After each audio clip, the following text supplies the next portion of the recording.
আল্লাহ রাব্বুল আলামিন বলছেন তিনটা জিনিসের কথা বললাম, বাকিগুলা তো সব নস্যি। এইগুলার কাছে যদি একটু কল্পনা করো, বাকি আর কোনো কিছুই তোমার কাছে আশ্চর্য মনে হবে না।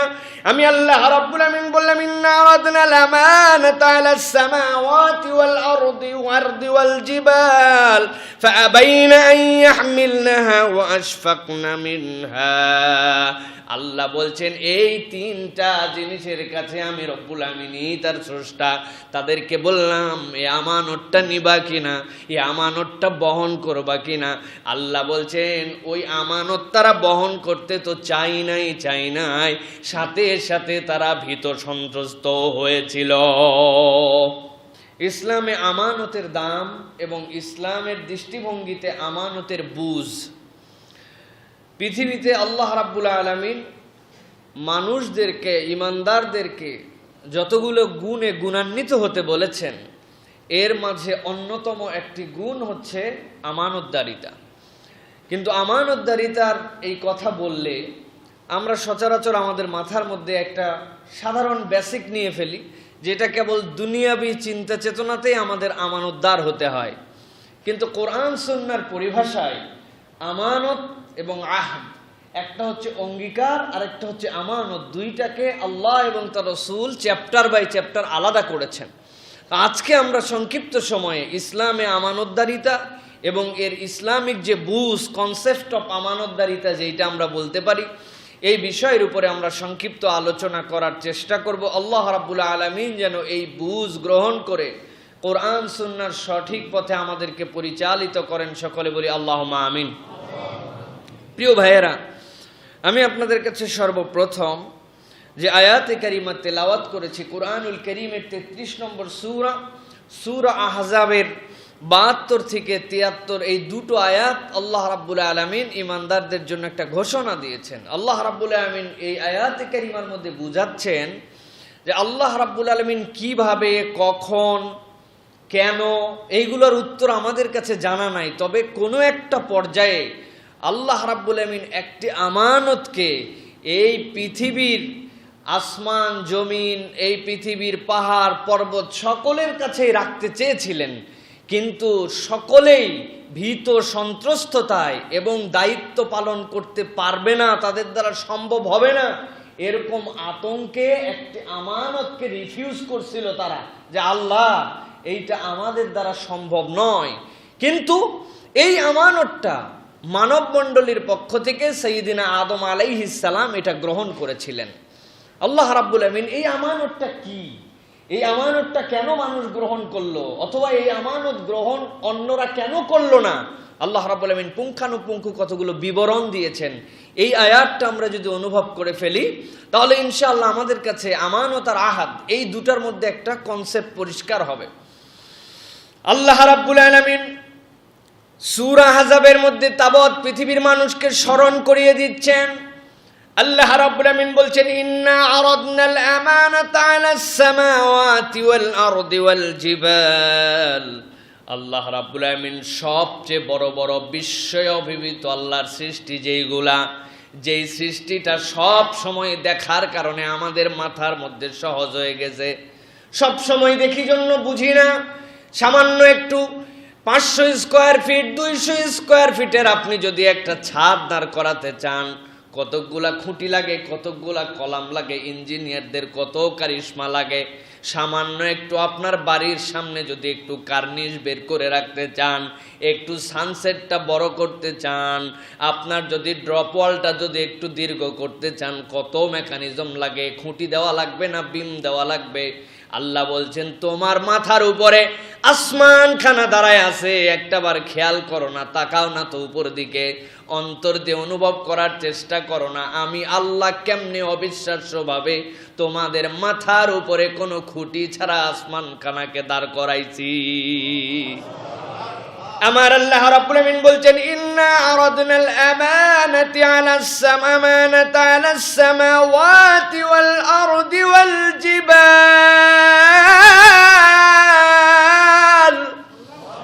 ও দুনিয়ার মানুষ, আমি আল্লাহ একটা আমানতকে ওই আসমান, যে আসমান এমন বিস্ময়কর সৃষ্টি, তার কাছে বললাম এই আমানতটা তুমি নিবা কিনা, কিভাবে বলেছি, কখন বলেছি, কেমনে তারা উত্তর দিয়েছে, এই হাইসিয়াত বান্দার খোঁজার দায়িত্ব নাই।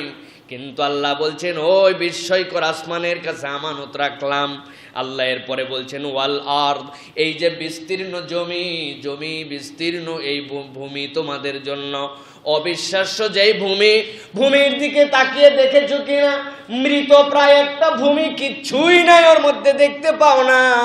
কিন্তু আমি রব্বুল আলামিন ওইখানে একটুখানি পানি দেই, দেওয়ার পরে তুমি যে শস্য দানাটা অর্পণ করো, আমি রব্বুল আলামিন তুমি একটু অবাক হও না কিনা, দেখো কিনা ওইখান থেকে কেমনে তারে আবার সতেজ বানাইয়া দিয়া কেমনে দুনিয়ার বুকে তোমাদের জন্য সেই ভূমির থেকে আবাদ বের করি, কেমনে গাছগুলা দাঁড়ায় আছে, কেমনে রব্বুল আলামিন এই ভূমিটাকে তোমাদের জন্য সমতল করে রেখেছেন, হেঁটে হেঁটে তোমরা বেড়াও। আল্লাহ বলছেন যেরকম আসমান তোমাদের জন্য বিস্ময়কর, তেমনি তোমাদের জন্য জমিন বিস্ময়কর।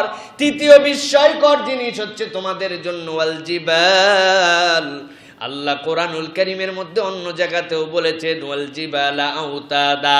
এমনি এমনি আমি এই পাহাড়কে বিস্ময়কর বলি নাই, কেবল দেখতে পাও পাহাড়খানা উপর দিকে উঠে আসে, কিন্তু আমি আল্লাহ বললাম একটা পেরেক যদি ওয়ালের মধ্যে গেড়ে দাও, ওর মাথাটা যেরকম উপর দিকে শুধু সামান্য একটু ভিতর দিকে বেরিয়ে ঢুকে গেছে, যাতে করে কোনো একটা জিনিসকে আটকায় রাখতে পারে। আমি আল্লাহ প্রত্যেকটা পাহাড় তোমরা উপর দিকে যতখানি দেখো, জমিনকে আটকায় রাখার জন্য ওই রকম পেরেক সদৃশ করে পাহাড়গুলাকে ওই জমিনের ভিতরে প্রথিত করে দিয়েছি। আল্লাহ রাব্বুল আলামিন বলছেন তিনটা জিনিসের কথা বললাম, বাকিগুলা তো সব নস্যি। এইগুলার কাছে যদি একটু কল্পনা করো, বাকি আর কোনো কিছুই তোমার কাছে আশ্চর্য মনে হবে না। আমি আল্লাহ রাব্বুল আলামিন বললাম ইন্না আরাদনা লামানাতা আলাস সামাওয়াতি ওয়াল আরদি ওয়াল জিবাল ফাআবাইনা আন ইয়াহমিলনাহা ওয়া আশফাকনা মিনহা। আল্লাহ বলছেন এই তিনটা জিনিসের কাছে আমি রব্বুল আমিনই তার স্রষ্টা, তাদেরকে বললাম এই আমানতটা নিবা কিনা, এই আমানতটা বহন করবা কিনা। আল্লাহ বলছেন ওই আমানত তারা বহন করতে তো চাই নাই, সাথে সাথে তারা ভীত সন্ত্রস্ত হয়েছিল।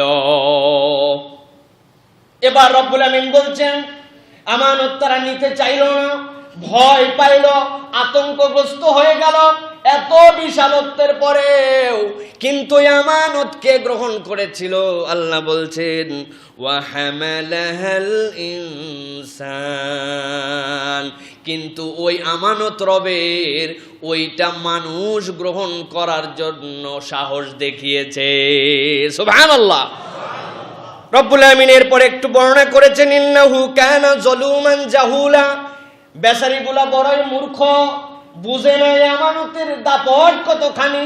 আবার আল্লাহ রাব্বুল আমিন বলছেন তারা তো অকৃতজ্ঞ হয়ে যায়, জুলুমও করে। আমানত তো আমি রব্বুল আমিন তোমার কাছে জোর করে চাপাতে চাই নাই, নিলি আবার পালন করতে পারবে না, এরকমও হয়। কিন্তু মুফাসসিররা ব্যাখ্যা করে বলছেন আল্লাহ রাব্বুল আলামিন এই আয়াতে কারিমা অবতীর্ণ করার আগে আরো দুইটা আয়াতের কথা বলেছেন, আমরা সেটার আলোচনাও শুনবো। আল্লাহ বলছেন ওই আমানত বহন করলে বান্দা কি কি নিয়ামত পাবে, বান্দার মর্যাদা আল্লাহ কোথায় দিবেন। যখন আদম আলাইহিস সালামের কাছে এটা উপস্থাপন করা হয়েছে, মানুষ প্রকারান্তরে এইটা গ্রহণ করে তার রবের সবচেয়ে নিকটবর্তী হয়েছে। সুবহানাল্লাহ। পৃথিবীর সবকিছুর মর্যাদা একদিকে, সবই আল্লাহর সৃষ্টি, কিন্তু মানুষের যে মর্যাদা আল্লাহ রাব্বুল আমিন দিয়েছেন, আল্লাহ রাব্বুল আলামিন অন্য কোন সৃষ্টির এই মর্যাদা দেন নাই। আল্লাহ বলছেন এর অন্যতম কারণ আমি আল্লাহর দেওয়া আমানতটা মানুষ বহন করার জন্য স্বীকৃতি দিয়েছে। সুবহানাল্লাহি বিহামদি। এই আমানতটা কি? এই আমানতটা আল্লাহ রাব্বুল আমিন কি দিলেন? মুফাসসিরিনে কেরাম ব্যাখ্যা করছেন এটাই হচ্ছে সেই চূড়ান্ত আমানত যেটা কেউ নিতে চায়নি। তারা ভয় পেয়েছিল, তারা শঙ্কায় ছিল, কিন্তু সাইয়্যিদিনা আদম আলাইহিস সালাম, আমাদের পিতা আদম আলাইহিস সালাম যে আমানতটা গ্রহণ করেছিলেন সেটা কি? হযরত ইবনে আব্বাস বলছেন ওই আমানত আর অন্য কিছু নয়, আল্লাহর যাবতীয় ফরজিয়াত যেই বিধানগুলো পালন করলে, আল্লাহর নির্দেশ মতো চললে বান্দা জান্নাতের পথে যাবে, আর তার নির্দেশ মতো না চললে, তার হুকুমের বরখেলাপ করলে ওই মানুষগুলাকে শাস্তি ভোগ করতে হবে। আল্লাহর যাবতীয় ফারায়েজ, আল্লাহর যাবতীয় হুকুম, এইগুলা সবগুলাই হচ্ছে আল্লাহর পক্ষ থেকে আমানত। প্রিয় ভাইয়েরা, আল্লাহ রাব্বুল আমিন এই জন্য এই আয়াতের সাথে সাথে জানিয়েছেন এই আমানত তো ঈমানদাররা, এই আমানত তো আল্লাহ প্রেমীরা, যারা আল্লাহর হুকুম পালন করতে চায় তারা গ্রহণ করে নিবে। তবে আরো একটা বিষয় আছে, আল্লাহ একটু বাজায়ে দেখতে চান, এই আমানত দেওয়ার পরে, গ্রহণ করার পরে, আল্লাহর ফরজিয়াত হুকুমগুলো আসার পরেও কোন শ্রেণীগুলা এটার থেকে বেরিয়ে যেতে চায়, অস্বীকার করতে চায়।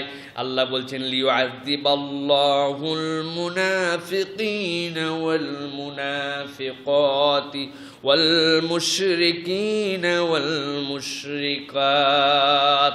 আল্লাহ দেখতে চান আল্লাহর জন্য কপট কারা কারা দুনিয়ার বুকে বুঝাইতে চায় আমি হুকুম পালন করছি, আমি আল্লাহর কৃতজ্ঞ বান্দা, আমি রসুলের ইত্তেবাকারী, কিন্তু মনের মধ্যে রসুল বিরোধী, আল্লাহ বিরোধী, ইসলাম বিরোধী পছন্দ করে না। আর যারা প্রকাশ্যে শিরিক করে, পুরুষ আর মহিলা, আল্লাহ বলছেন আমি প্রকারান্তরে এই আমানতের ভার মানুষ নিল, এরপরে এদের থেকে স্লট আউট করে, এদের থেকে পার্থক্য করে মুশরিক আর মুনাফিক, পুরুষ আর মহিলা, তাদেরকে যেন আযাব দিতে পারেন, তাদেরকে যেন তাদের প্রাপ্য ফল বুঝিয়ে দিতে পারেন। আল্লাহ রাব্বুল আলামিন সেই ব্যবস্থাও নিজের কাছে রেখেছেন। প্রিয় ভাইয়েরা, এই আয়াতে কারিমা আল্লাহ রাব্বুল আলামিন মূল যে বিষয়টি আপনাদের সামনে উপস্থাপন করার জন্য আয়াতে কারিমা উপস্থাপন করা হলো, সেটা হচ্ছে আমানতের কনসেপ্টটা আমাদের মধ্যে পরিষ্কার করতে হবে। সর্বোচ্চ আমানত কি? দুনিয়ার আমানত সামান্য একটু হয়তো বা টাকা কড়ি অন্য কিছু দিয়ে হতে পারে, কিন্তু আল্লাহ মানুষের জন্য যে আমানতের অ্যারেঞ্জমেন্ট করেছেন এবং যে আমানতের কথা বলেছেন, সেই আমানত আল্লাহ রাব্বুল আলামিন ফেরেশতাদের কাছেও বলেছিলেন। হাদিসের মধ্যে এসেছে ফেরেশতাদেরকে বলা হয়েছিল তোমরা কি আমানত বহন করবে? তারা বলল রব্বুল আলামিন যে দায়িত্ব, এই দায়িত্ব তো আমাদের দ্বারা বহন করা সম্ভব হবে না, কেননা এই দায়িত্ব পালন করলে আপনার জন্য কল্যাণ আছে, জান্নাতের দিকে রাস্তা আছে, আপনার জন্য রিওয়ার্ড আছে, কিন্তু না পারলে তো বড় বিপদ, আমি যদি না পারি। ফেরেশতারা অস্বীকার করেছে, তারা প্রকারান্তরে আল্লাহর কাছে নিজেদের ওজর খাই পেশ করেছে, জমিন অস্বীকার করেছে, পর্বতমালা, আসমান, সেইটা আল্লাহ রাব্বুল আলামিন ঈমানদারদেরকে গ্রহণ করেছে, আমরা যারা মানুষেরা গ্রহণ করেছি। মুফাসসিররা বলছেন এইটার দ্বারা যেরকম মানুষের মর্যাদা বৃদ্ধি পেয়েছে, ঠিক একই রকম ভাবে মানুষ যদি এই বিধিবিধানটা না বুঝে, না জানে, তাহলে এইটা তার ধ্বংসের কারণও হয়ে যাবে। প্রিয় ভাইয়েরা, এই জন্য আমরা এক কথায় মাথার মধ্যে আমানতের সর্বোচ্চ রূপটা সবসময় বুঝ নিয়ে ফেলবো, সেটি হচ্ছে আল্লাহ রাব্বুল আলামিনের যাবতীয় বিধিবিধান মানুষের জন্য সবচেয়ে বড় আমানত। মানুষের সবচেয়ে বড় আমানত কি? আল্লাহর যাবতীয় বিধিবিধান, এটা হচ্ছে সবচেয়ে বড় আমানত। এর উপর আর কোনো আমানত হতে পারে না। আরেকটি সংজ্ঞা হচ্ছে যার পালনে পুরস্কার আর ত্যাগ করলে শাস্তি হয়, এটাই হচ্ছে আল্লাহ রাব্বুল আলামিনের পক্ষ থেকে মানুষের জন্য আমানত। ইমাম বাইহাকি এবং আহমদ ইবনে হাম্বল রাহিমাহুল্লাহ বলছেন যে হযরতে আব্দুল্লাহ ইবনে মাসউদ রাদিয়াল্লাহু তাআলা আনহু একটা সংজ্ঞা দিয়েছেন এই আয়াতে কারিমার আলোকে। তিনি বলছেন আস-সালাতু আমানাহ ওয়াল উযু আমানাহ ওয়াল ওয়াজনু আমানাহ ওয়াল কাইলু আমানাহ। তিনি বলছেন চারটা জিনিস মৌলিকভাবে এই আয়াতের দ্বারা আল্লাহ রাব্বুল আলামিন তাবৎ মানবকুলের জন্য আমানত করেছেন। সে যে প্রজন্মে এসেছে, আদম আলাইহিস সালাম থেকে আমাদের নবী মুহাম্মদ মুস্তাফা সাল্লাল্লাহু আলাইহি সাল্লাম পর্যন্ত যত নবী রাসূল আসছে, সবার কাছে এই চারটা জিনিস মানুষ হিসাবে আমানত ছিল। এক নম্বর কি? as-সালাহ, তারা সালাত আদায় করতে হতো। ক্রাইটেরিয়া, রাকাত, সময়, ডিউরেশন, পদ্ধতি পরিবর্তিত বিভিন্ন ছিল, কিন্তু সালাত তাদেরকে আদায় করতে হতো কোনো না কোনো ভাবে। আল্লাহ রাব্বুল আলামিনের সালাত ছিল। আল ওযু, এরপরে দ্বিতীয় তাদের জন্য আমানত ছিল ওযু করা। ওযু মানে হচ্ছে পবিত্রতা। ইসলাম কাউকে অপবিত্র থাকতে বলে নাই। আপনি বুঝবেন অপবিত্রতা যেখানে ইসলামের সম্পর্ক নেই, সেখানে বাস। অপবিত্রতার সাথে ইসলামের কোনো সম্পর্ক নাই। সেটা কেবল শারীরিক নয়, সেটা কেবল মানসিক নয়, সেটা কেবল সামাজিক নয়। ইসলাম সব জায়গায় যেখানে অপবিত্রতা, ইসলামের তার সাথে কোনো সম্পর্ক নাই। অনেক পাগল ছাগল তো এখন আমাদের কাছে এরকমও বলে, হুজুর রাত্রে শুয়েছিলাম, সকালবেলা উঠার পরে দেখি আল্লাহর কুদরতে মাথার মধ্যে জট লেগে গেছে। আল্লাহর কুদরতে মাথায় জট লাগে? কয়টা নাকি আল্লাহর নিয়ামত। আমি বললাম মাশাআল্লাহ। কে বলছে আপনার এই নিয়ামত? তাহলে নবী করিম সাল্লাল্লাহু আলাইহি ওয়াসাল্লাম সাহাবীদের কারোই আল্লাহ দিল না, আপনি আল্লাহর এত প্রিয় সাহাবীর উপরে উঠছেন আপনি। আপনার মাথায় জট লাগছে, এটা নিয়ামত। আপনার এই জট শয়তান বদ জিন উল্টা লাগায় আপনার ঈমান হরণ করতে পারে, ঠিক কিনা? কোনো কারণ ছাড়া জট লাগতেছে, বুঝবেন শয়তান লাগছে ওর পিছনে। আপনার ওই জট লাগলে ন্যাড়া করা আপনার জন্য ফরজ হয়ে যাবে। বলেন এটা আবার কেমন কথা? গত জুমার আগের জুমায় না বললেন ন্যাড়া করা মাকরু বলা হয়েছে? রাসূল সাল্লাল্লাহু আলাইহি ওয়াসাল্লাম হাদিসের মধ্যে বারবার অনেক হাদিসের মধ্যে আসছে যেখানে রাসূলুল্লাহ সাল্লাল্লাহু আলাইহি ওয়াসাল্লাম ন্যাড়া করতে হজ উমরা ছাড়া পুরুষদেরকে অনুৎসাহিত করেছেন। প্রিয় ভাই, ফরজ এই জন্য আপনার ফরজ গোসল ফরজ হইলে আপনার প্রতিটা লোমকূপের গোড়া পর্যন্ত ভিজানো পুরা শরীর উপর দিয়ে পানি যাওয়া একটা বড় ফরজ। আপনি এমন জটা বাবা হয়েছেন, আপনার মধ্যে পানি তো দূরের কথা, আপনার ভিতরে কিচ্ছুই ঢুকে না, তাহলে আপনার জন্য যেইটাতে ফরজ গোসল আদায় হয় না ওইটাকে ত্যাগ করা ফরজ না আপনার জন্য? প্রিয় ভাইয়েরা, এই জন্য ইসলামে অপবিত্রতার কোনো জায়গা নাই। এই জন্য আব্দুল্লাহ ইবনে মাসউদ বলছেন আস-সালাতু আমানা ওয়াল উযু আমানা, এরপরে বলছেন ওয়াল ওয়াজনু আমানা ওয়াল কাইলু আমানা। ওজন আর কাইল প্রায় কাছাকাছি শব্দ। একটা হচ্ছে এই যে মিজান, নিক্তি, যেইটাতে আপনি ব্যবসায় ওজন করেন, এইটা হচ্ছে আপনার জন্য একটা আমানত। আর কাইল বলতে এখানে বোঝা হচ্ছে যে আমাদের জন্য যে মাপজোগ, এই মাপজোগ পুরাটাই কাইলের মধ্যে। জমি তো আর ওজন করে মাপেন না, মাপেন নাকি? মাপা হয় না। আপনি তো ডিম তো আর ওজন করে মাপেন না, ডিম তো আপনি হচ্ছে হালিতে বিক্রি করেন। তাহলে যেহেতু ওজনের কথা বলে যদি শেষ হতো, কাইল না থাকতো, তাহলে ডিম ওজন হয় না, পচা ডিম বিক্রি করা জায়েজ হয়ে যেত, ঠিক না? প্রিয় ভাইয়েরা, এই জন্য আল্লাহ রাব্বুল আলামিন এই আমানতের 4টা ক্রাইটেরিয়া আপনার আমার জন্য দান করেছেন। আমানতের বুঝ আব্দুল্লাহ ইবনে মাসউদ বলছেন, এইভাবে তিনি বর্ণনা করেছেন। প্রিয় ভাইরা, আবু যার রাদিয়াল্লাহু তাআলা আনহু তিনি বলছেন ফরজ গোসলও একটা আমানত। সুবহানাল্লাহি ওয়া বিহামদিহি। ফরজ গোসল আমানত, এত কিছু থাকতে ফরজ গোসলকে আমানত করা হলো কেন? কারণ বান্দারা এই ক্ষেত্রে বুঝে না বুঝে ফরজ গোসলের আমানতের খেয়ানত করি। আমরা বুঝি না এখন পর্যন্ত। ইমানদার পাক্কা মুসল্লি গোসল কেমনে করতে হয়, ফরজ গোসল কেমনে করতে হয়। আপনি অন্য দিনে যে গোসল করেন, এই গোসল না করলে আপনার জন্য গুনাহ হবে না। অনেক ফুকাহে কেরাম আবার হাদিসের আলোকে জুমার দিনের গোসলকে ওয়াজিব বলেছেন। তবে মনে রাখতে হবে, আপনার যে সকল কারণে গোসল ফরজ হয়, ওইটা যদি আপনি ফরজ পদ্ধতিতে আদায় না করেন, তাহলে এটা আপনার পরবর্তী ইবাদত বন্দেগী কিছুই আর কবুল হবে না, কারণ আপনি তাহারাত অর্জন করতে পারেন নাই। প্রিয় ভাইয়েরা, আমরা অনেক সময় জানি না গোসল ফরজ আবার কি জিনিস। গেলাম ঝরমর করে গায়ের মধ্যে পানি দিয়ে চলে আসলাম, কখনো বা হাঁটু ভিজলো কি ভিজলো না, চুলের পিছনে ভিজলো কি ভিজলো না। কিন্তু ফরজ গোসলের ক্ষেত্রে আপনার পুরা শরীরের উপর দিয়ে পানি প্রবাহিত করে প্রত্যেকটা লোমকূপের গোড়া পর্যন্ত পানি পৌঁছায় দেওয়া আপনার জন্য আল্লাহর পক্ষ থেকে ফরজ। এই জন্য খুব সাবধান হতে হবে আমাদের জন্য। প্রিয় ভাইরা, ফরজ গোসলের জন্য আপনাকে নিয়ত করতে হবে। আমি ফরজ গোসলের নিয়ত করলাম, এরপরে মাসনুন পদ্ধতি অনুযায়ী কেবল পা ধোয়া ছাড়া উভয় হাত ধুয়ে নেওয়া, মুখমণ্ডল ধুয়ে নেওয়া, গড়গড়ার সাথে কুলি করা, নাকে পানি দেওয়া যেরকম সুন্নাহ আছে। এরপরে শুধু পা ধোয়া ছাড়া পুরো গায়ের মধ্যে পানি দেওয়া। রাসূলুল্লাহ সাল্লাল্লাহু আলাইহি সাল্লাম এরপরে করতেন কি, যেই জায়গাতে অপবিত্রতা লেগে থাকে এই জায়গাগুলো আগে ধুয়ে ফেলতেন। ধুয়ে ফেলার পরে ডান পাশ থেকে পানি দিতেন, বাম পাশ থেকে পানি দিতেন, এরপরে মাথায় পানি দিতেন, এরপরে পুরাটা ধুয়ে একটু সরে এসে সাধ্যের মধ্যে থাকলে অথবা জুতা স্যান্ডেল থাকলে স্যান্ডেলটা পরে নিয়ে এরপরে পায়ে পানি দিয়ে এইভাবে ফরজ গোসল করতে হয়। আপনি গেলেন, নিয়ত নাই, সুন্নার পদ্ধতি নাই, আপনি ওযুর মতো কোনো প্রক্রিয়ার সময় পান নাই, গেলেন 2 মগ পানি দিলেন, শাওয়ার ছেড়ে দিলেন, গা ভিজলো কি না ভিজলো, ধুইলো কি না ধুইলো, এমনি ফরজ গোসল হয় না। এই জন্য ফরজ গোসলও আপনার আমার জন্য একটা আমানত। প্রিয় ভাইরা, হযরত আনাস রাদিয়াল্লাহু তাআলা আনহু বলছেন যে দেখো, এই আমানত এমন একটা আমানত, লা ঈমান লিমান লা আমানাতা লিমান লা আমানাতা লাহু ওয়ালা দীন লিমান লা আহদা লাহু।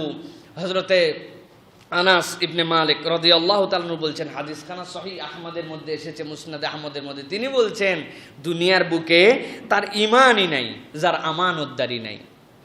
আর দুনিয়ার বুকে তার দিন নাই, সে বলতেছে আমার দিন ইসলাম, তার দিনই নাই।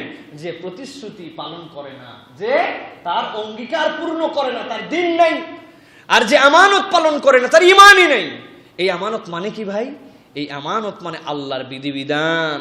আল্লাহর বিধিবিধান যদি আপনি পালন না করেন, আল্লাহর বিধিবিধানের প্রতি আপনি আল্লাহ যা বলেছেন ওইটা যে আল্লাহর পক্ষ থেকে আপনার বুঝে কাজ করুক বা না করুক, এই কথাটা মনে হয় আমি এমন কোনো জুমা নাই যে জুমায় বলি না। এটা আকীদার প্রশ্ন ভাই, এই জন্য বারবার বলতে হয় এই বিষয়। সমাজে বাস্তবায়ন নাই, পৃথিবীর বুকে নাই। অমুকেরা অমুক কথা বলে, তুমুকেরা এই নিয়ে বিরোধিতা করে, এতে আপনার আমার কিচ্ছু যায় আসে না। সমাজে বাস্তবায়ন হোক বা না হোক, আপনার পরিবেশে থাক বা না থাক, আপনার দেশ সেটা স্বীকৃতি দেখ বা না দেখ, আল্লাহ এবং তার রাসূলের বিধানই সর্বশ্রেষ্ঠ বিধান। এই বিধান আপনাকে স্বীকৃতি দেওয়া, এর নাম আমানত পালন করা, এর নাম ঈমান, ঠিক কি না? কিন্তু আমাদের এখন অনেকেই আছে নানান কথা বলতে বলতে, আরে নানান কথা কি, ছোট্ট ছোট্ট বিষয় বলতে বলতে বলে ফেলে। চোর চুরি করছে, হাত কাটার কথা বলেন, এ কি এই দুনিয়ায় চলে নাকি? পাথর মেরে আপনি এই ইয়েদেরকে মেরে ফেলতে বলেন যারা জেনাকার, এ কি এখন? নাউজুবিল্লাহ। উনি এটার ব্যাপারে নাউজুবিল্লাহ বলতে চিন্তা করেন, উনার ঈমান কোথায় গেছে? তাহলে প্রিয় ভাইয়েরা, আপনাকে পরিষ্কার মনে রাখতে হবে আল্লাহর দেওয়া বিধান আপনার ঈমানে, অন্তরের মধ্যে, মুখে মুখে না। না ঠিকই আছে, আল্লাহর বিধান ঠিকই আছে, কিন্তু এখন তো এইরকম না। আপনার অন্তরের মধ্যে পরিষ্কার ধারণা রাখতে হবে, ঈমান অন্তরে বসায় নিতে হবে। আল্লাহর দেওয়া যাবতীয় বিধিবিধান, আল্লাহর দেওয়া দ্বন্দ্ববিধি, আল্লাহর দেওয়া অর্থনীতি, আল্লাহর দেওয়া সমরনীতি, আল্লাহর দেওয়া দেশ চালানোর নীতি, সবগুলার প্রতি আমার ঈমান আছে। পৃথিবীর কোথায় বাস্তবায়িত হোক বা না হোক, আমার আল্লাহ এবং তার রাসূলের বিধানের উপরে কোনো বিধান নাই, এর নাম হচ্ছে ঈমান, ঠিক কি না? পরিষ্কার করে রাখবেন, নচেত বুঝবেন আপনার ঈমানের মধ্যে ঝামেলা আছে। এই ঝামেলাওয়ালা ঈমানদার এখন লিবারেল মুসলমান দেশে ভরে গেছে। এখন লিবারেল মুসলমান, এই কথা বললে আবার অনেক সময় দেখা যাচ্ছে আমাদের উপরেও মানে বিভিন্ন কথাবার্তা বলা হবে যে এইগুলো কথা না বললে হয় না। ফজিলতের কথা কি আর নাই কোরআন সুন্নাতে? কি পাইছেন আপনারা? হ্যাঁ, রাত দিন খালি ফজিলতের কথা বলবেন, নামাজের ফজিলত কি, অমুক সূরা পড়লে ফজিলত কি, তুমুক সূরা ফজিলত কি। ভাই আমি তো আপনাকে বলছি পেট্রোল অনেক দামি জিনিস, পেট্রোলটা খুবই সুন্দর জিনিস। পেট্রোল যদি আপনি এটা অকটেনে রূপান্তর করেন, এটাই সবচেয়ে, ডিজেল, কেরোসিন, সোয়াবিন সবার থেকে এটাই বাজারের মধ্যে দাম বেশি, আপনারা সব বলছি। কিন্তু আপনার বদনার তলাটা ফুটা। আপনি যেই জার্কিং এ নিতে আসছেন ওই জার্কিং এর তলানি নাই। আপনার কাছে পেট্রোলের ওয়াজ, কেরোসিনের ওয়াজ আর সোয়াবিনের ওয়াজ করে লাভ কি, ঠিক কিনা? আপনার তো জার্কিং ফুটা। এই জন্য প্রিয় ভাইয়েরা, আপনি কি পাত্রের মধ্যে আপনার ঈমানকে রাখছেন এটা সবার আগে বিশুদ্ধ করতে হবে, এর নাম হচ্ছে আমানত। এই জন্যই আনাস ইবনে মালিক বলছেন, লা ঈমান লিমান লা আমানাত লাহু, যে আমানত বুঝলো না তার ঈমানই নাই।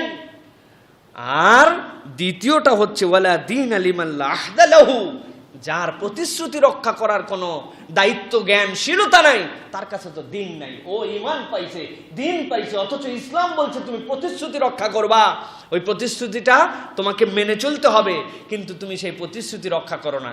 প্রতিশ্রুতি কি আমরা সামনে ইনশাআল্লাহ আরেকটুখানি আলোচনা করব। প্রিয় ভাইরা, সকল নবী রাসূল পৃথিবীতে যারা এসেছিলেন তারা ছিলেন আমানতদার। এই আমানতদার কোন দিক দিয়ে? তারা দ্বীনের বিধিবিধানকে সর্বোচ্চ গুরুত্ব দিয়ে নিজেদের জীবনে পালন করেছেন এবং এর কোনো অংশ ছেড়ে দেন নাই, তারা কোনো কিছু বাদ দেন নাই। এর মধ্যে থেকে প্রত্যেক নবী রাসূলকে আল্লাহ রাব্বুল আলামিন এই যোগ্যতা দিয়ে পাঠিয়েছিলেন। এই জন্য আমরা বিশ্বাস করি এটা হচ্ছে আহলে সুন্নাত ওয়াল জামাতের আকীদা। পৃথিবীতে আদম আলাইহিস সালাম থেকে আপনার আমার নবী পর্যন্ত যত নবী রাসূল আসছেন, প্রত্যেক নবী রাসূল হচ্ছেন মাসুম।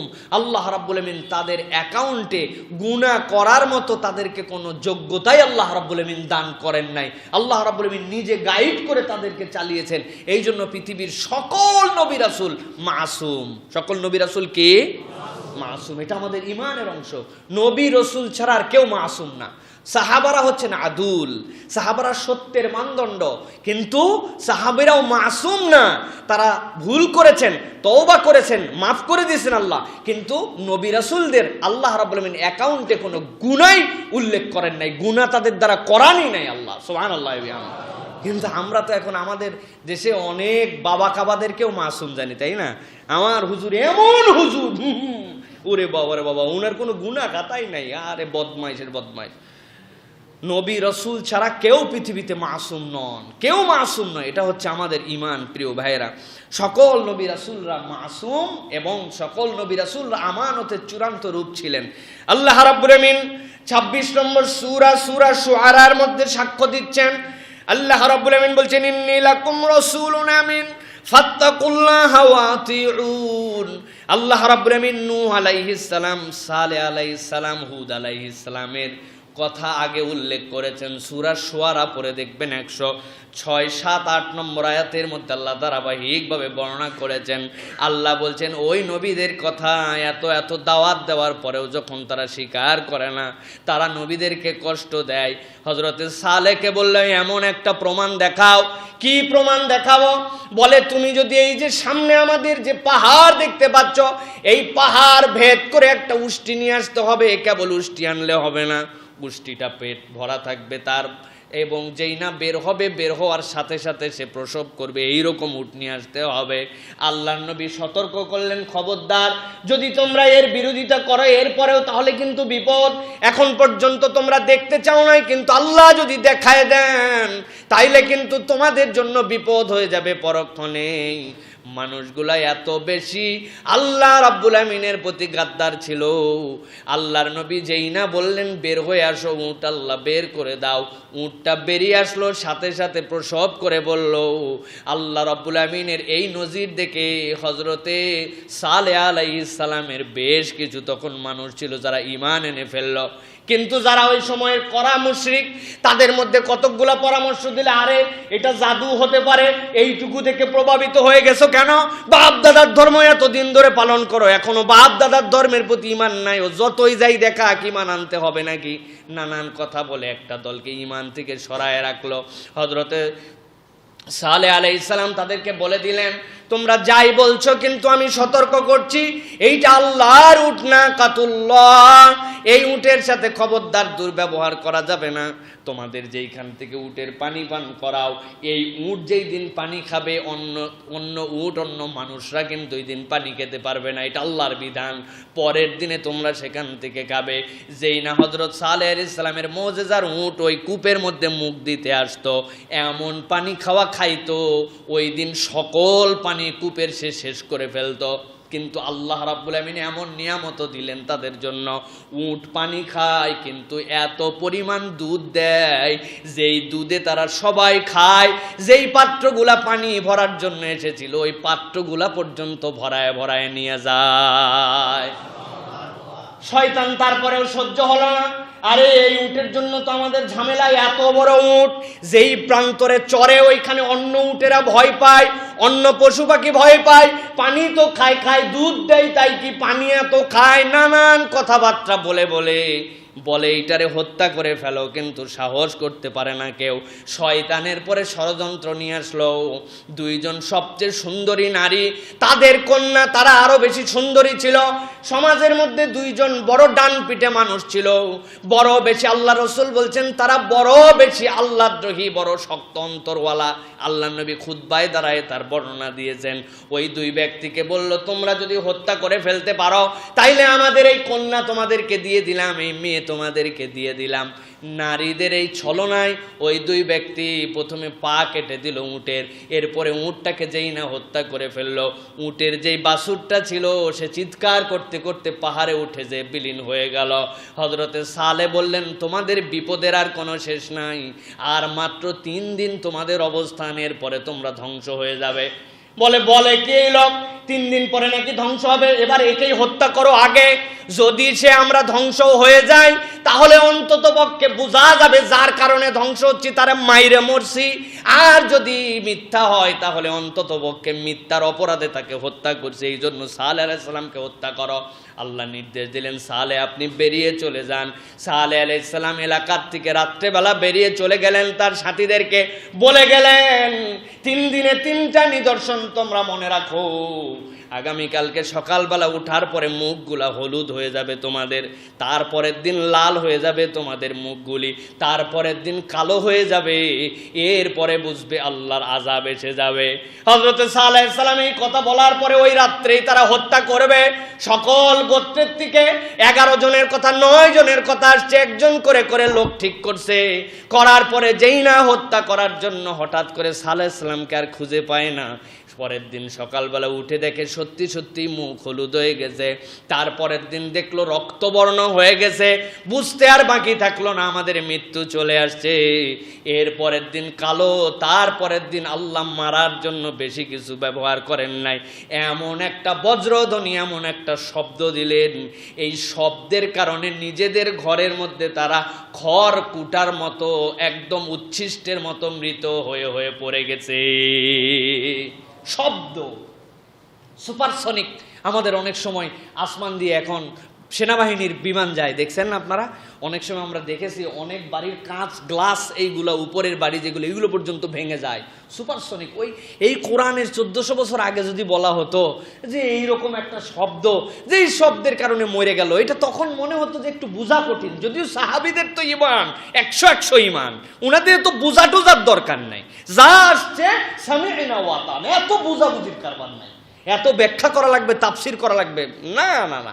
আমাদের সাহাবীরা এই জন্য রাদিয়াল্লাহু আনহুম ওয়া রাদওয়ান, তারা সকল উম্মতের থেকে আলাদা। এই জন্য সুবহানাল্লাহ, আমার নবীর সাথীরা সর্বশ্রেষ্ঠ সাথী, সকল নবীর সাথীদের থেকে উৎকৃষ্ট সাথী। সুবহানাল্লাহ।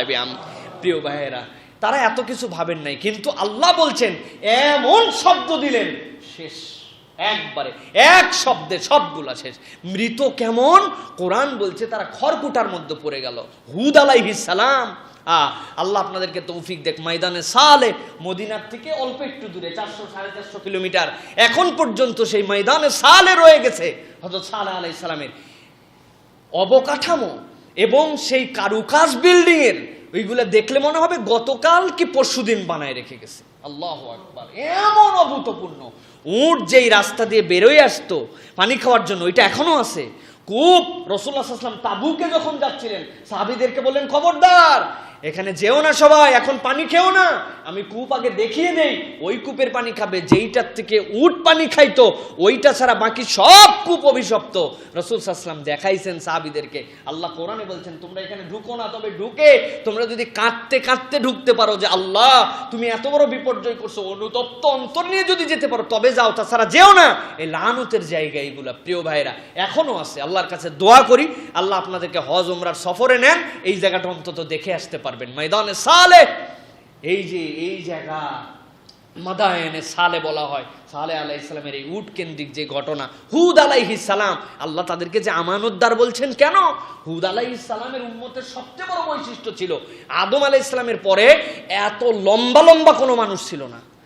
400 গজ পর্যন্ত লম্বা মানুষ হইতো, কল্পনার বাহিরে লম্বা হইতো, নিম্নে হায়াত পাইতো 100-200 বছর পর্যন্ত।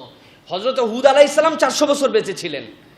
তারা এত লম্বা, পাহাড়ের মধ্যে যে এরকম করে জোরে করে, মনে করেন আমরা যদি এই যে কাঁচা মাটি কাদা মাটিতে মনে হয় না যে একটুখানি এই জায়গাটা গর্ত করি, এরকম যদি কাদা মাটিতে যেরকম, ওরা পাহাড়ের মধ্যে যায় পা দিয়ে এরকম বাড়ি মারলে ওরা এই পর্যন্ত ঢুকাই ফেলতে পারতো। 3-4 জন মিলে পাহাড়কে উঠাই ফেলতে পারতো, এত শক্তিশালী। রোগ বালাই বলতে কিছুই ছিল না ওদের, রোগ নেই, এত ফিট মানুষ। পুরা পাহাড় কেটে কেটে বিল্ডিং বানায় ফেলছে, পুরা পাহাড়। ঘর বানাতে মন চাইছে, পুরা পাহাড় সুন্দর করে কেটে এরকম বানিয়ে ফেলছে, এত শক্তি।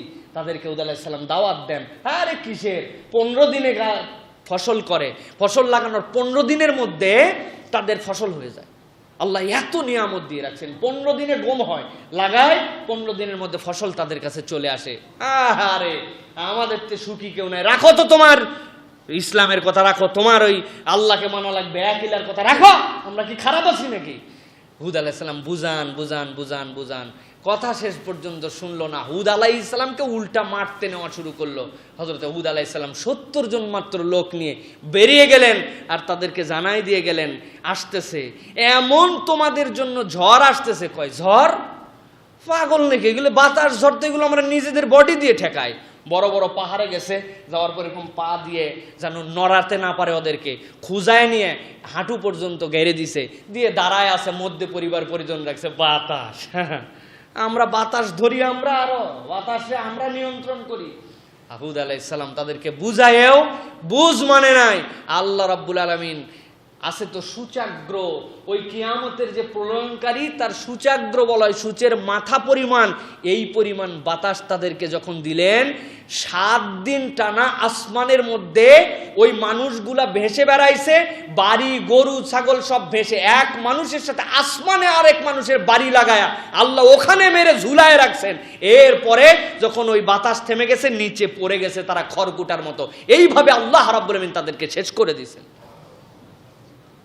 আল্লাহ রাব্বুল আমিন বলছেন, এই মানুষগুলার যারা পয়গম্বর ছিল তারা সবচেয়ে আমানতদার ছিল, তারা সবচেয়ে বেশি দুনিয়ার বুকে আমানতদারিতে উৎকৃষ্ট ছিল। এই আমানতদারি কি? এই আমানতদারি ব্যবসায়িক আমানতদারি না, সেটাও ছিল। এই আমানতদারি ছিল তাদের মধ্যে, আল্লাহর ফরজ বিধান একটাও তারা লঙ্ঘন করতেন না, আল্লাহর একটা নিষেধাজ্ঞাও নিজেদের জীবনে তাদের সম্পৃক্ততা ছিল না। সুতরাং নবীওয়ালা চরিত্র যে আমরা বলি মাঝে মাঝে যে আমরা নবীওয়ালা চরিত্র গঠন করি, নবীওয়ালা আসল চরিত্র হচ্ছে এইটা যে আপনি সবচেয়ে বড় আমানতদার কিনা। সবচেয়ে বড় আমানতদার মানে আপনি আল্লাহর সাধ্যের মধ্যে সব বিধিবিধান মানেন, আল্লাহর নিষেধগুলো আপনার জীবন থেকে সরিয়ে দেন। ইনি হচ্ছে প্রকৃত নবীওয়ালা, ঠিক কিনা? এটাই হচ্ছে প্রকৃত নবীওয়ালা। প্রিয় ভাইয়েরা, এই জন্য আমাদেরকে খুব ভালো করে মনে রাখতে হবে, বান্দা যখন ফরজ পালনে অলসতা করবে, অনিবার্য দায়িত্ব পালনে শিথিলতা করবে, বান্দার হকের খেয়ানত করবে, আল্লাহর শাস্তি স্বরূপ বান্দার অন্তর থেকে আমানতের প্রদীপকে আল্লাহ রাব্বুল আমিন নিভায়ে দিবেন। আপনি আমি যদি আল্লাহর বিধান থেকে দূরে সরে যাই, তাহলে আমানতের প্রদীপকে আল্লাহ রাব্বুল আমিন দূর করে দিবেন। আল্লাহ 61 নম্বর সূরা, সূরা সফ, এই সফের 5 নম্বর আয়াতের মধ্যে আল্লাহ রাব্বুল আমিন আগে অনেক কথা বলেছেন। সাইয়েদিনা মুসা আলাইহিস সালামের সাথে, মুসা আলাইহিস সালাম, আমারে কষ্ট দাও কেন? তা আমাকে তো তোমরা চিনো যে আমি তোমাদের নবী, বনি ইসরায়েলের নবী, আমার নবীর জন্য যা যা প্রমাণ এগুলো সবই তো তোমরা জানো। ঈসা আলাইহিস সালাম বলেছেন আমি যে নবী, এর তো প্রমাণ তোমরা পেয়ে গেছো। সেই মায়ের কোলের মধ্যে আমি আল্লাহর সাক্ষ্য দিয়ে বলছি আনা আব্দুল্লাহ, আমি আল্লাহর বান্দা, আল্লাহ আমাকে নবী করে তোমাদের কাছে পাঠাইছেন, এর প্রমাণ আর কি লাগবে? তাও আমারে কষ্ট দাও কেন? নবীদেরকে এত কষ্ট দাও কেন? আল্লাহ রাব্বুল আমিন বলতে বলতে শেষে বলছেন, ফালাম্মা যাগু আযাগাল্লাহু কুলুবাহুম ওয়াল্লাহু লা ইয়াহদিল কওমাল ফাসিকিন। আল্লাহ বলছেন, ওরা যখন ওদের অন্তরকে বাঁকা করে ফেললো, আমি রব্বুল আলামিনও তাদের জন্য বাঁকা হয়ে গেলাম। খুব সাবধান, আল্লাহর বিধিবিধান থেকে আমরা দূরে সরে থাকি, আল্লাহ রাব্বুল আলামিনকে আমরা গুরুত্ব দেই না, আল্লাহর হুকুম পালনের ক্ষেত্রে আমরা শৈথিল্য দেখাই। আল্লাহ বলছেন ফালাম্মা যাগু আযাগাল্লাহ, তারা যখন বাঁকা হয়েছে আল্লাহ রাব্বুল আমিনও বক্র করে দিয়েছেন, আল্লাহ নিজেও বক্র করে দিয়েছেন। কি? আল্লাহ বলছেন কুলুবাহুম, তাদের অন্তরগুলাকে আল্লাহ বাঁকা করে দিয়েছেন। ওয়াল্লাহু লা ইয়াহদিল কওমাল ফাসিকিন, যারা আল্লাহর বিধিবিধানের সাথে প্রকাশ্য দুশমনি করে, ফিসক করে, আল্লাহ রাব্বুল আমিন তাদের অন্তরগুলাকে হেদায়েতের আলোয় উদ্ভাসিত করেন না। প্রিয় ভাইয়ের, আমরা যাই করি না কেন সর্বোচ্চ আমাদেরকে মনে রাখতে হবে কবিরা গুনাহ যেন আমাদের দ্বারা না হয়। প্রত্যেক ইমানদারের টার্গেট যে আমাদের দ্বারা যেন কাবায়ের না হয়, খবরদার কবিরা গুনাহ যেন না হয়। সেটা হাত, চোখ, মুখ, লজ্জাস্থান, জিহ্বা, কোনোটার কবিরা গুনাহ যেন আমাদের না হয়। প্রিয় ভাইয়েরা, আমানত এই জন্য হচ্ছে আমাদের জন্য অনেক বড় বিষয়, কিন্তু আমরা এখন দেখতে পাচ্ছি যে আমরা আমানতদারিতা তো নেই, বরং আমরা উল্টা আরো এমন কথাবার্তা, এমন কাজ করছি যেইগুলো আমাদের জন্য এখন আমানতহীনতার কারণ হয়ে দাঁড়িয়েছে। প্রিয় ভাইয়েরা, দেখেন ইসলামে একটা পেশা যেটা হচ্ছে দালালি করা। দালালি আমরা বলি না, এই যে আমরা মাঝে মাঝে রিপ্রেজেন্টেটিভ বলি, এই যে এইটাকে দালালি বলা হয়। ইসলামের একটা পরিভাষা আজের মুশতারিক বলা হয়, আজের আল মুশতারিক, যে হচ্ছে দালালি করে। ইসলামে কিন্তু দালালি করা হারাম না, ইসলামে দালালি করা অবৈধ নয়, ইসলাম এটাকে বৈধতা দিয়েছে। কিন্তু এই বৈধতা আপনাকে বুঝতে হবে, আপনি দালালি করতে যাই যেন বিশ্বাসঘাতকতা না করেন। আপনি আপনার যে পর্যায়ে দালালি করতে হবে সেইটার লিমিট যেন আপনি ক্রস না করেন। আপনাকে বলছে ভাই আমি আমার গরুটা বিক্রি করতে পারি না, আমার গরু কিন্তু এই দাঁত বয়স, এই ওজন, এতদিন পর্যন্ত আছে, তুমি এই কথা বলি যদি বিক্রি করো তাহলে তোমাকে ভাই উজরত হিসাবে এই টাকা দিব। আপনার জন্য দালালি করা বৈধ, যে ভাই এই গরুটা কিন্তু ভালো ভাই, এর মালিককে কিন্তু আমি চিনি, এটা কিন্তু এই দাঁত বয়স, দেখো এইরকম এরকম এরকম সব, উনি যদি উপস্থাপন করে বিক্রি করে দিতে পারে এইটা জায়েজ। কিন্তু যা নয় তা যদি আপনি বলেন যে এইরকম গরুই হয় না, এই গরু যে বেটা নিবে না সে মুনাফিক হয়ে যাবে, এই গরু যদি আপনি নেন তাহলে আর কোনো কথাই বলা যাবে না, আমি বলছি মানে এই গরু আপনার নেওয়াই লাগবে, আমি এইরকম ভিআইপি একজন দালাল, এই কথা যদি বলেন তাহলে প্রকারান্তরে আপনি তখন আর এই দালালিতে থাকলেন না, বরং আপনি তখন বিশ্বাসঘাতক হয়ে গেলেন, ঠিক কিনা? ভালো করে বুঝে নিতে হবে প্রিয় ভাইয়েরা। এই জন্য এই দালালি করাও অনেক সময় আপনার আমার জন্য আমানত হয়ে দাঁড়ায়। আপনি আমানতের খেয়ানত যদি করেন বিপদ। দ্বিতীয় বিপদ হচ্ছে আপনার যে ক্ষেত্র আমার যে ক্ষেত্র, এই ক্ষেত্রের বাহিরে যদি আমি যাই তাহলে আমার জন্য কিছু মিথ্যা কথা তখন অটোমেটিক বলা লাগে। আমি জানি না কি বলা লাগবে আর কি বলা লাগবে না, ঠিক না? আমি না বুঝে একদম ইচ্ছা মতো তখন আমি কথা বলতে শুরু করব। এই জন্য নিজেদের রেঞ্জের মধ্যে নিজেদের থাকা খুব জরুরি।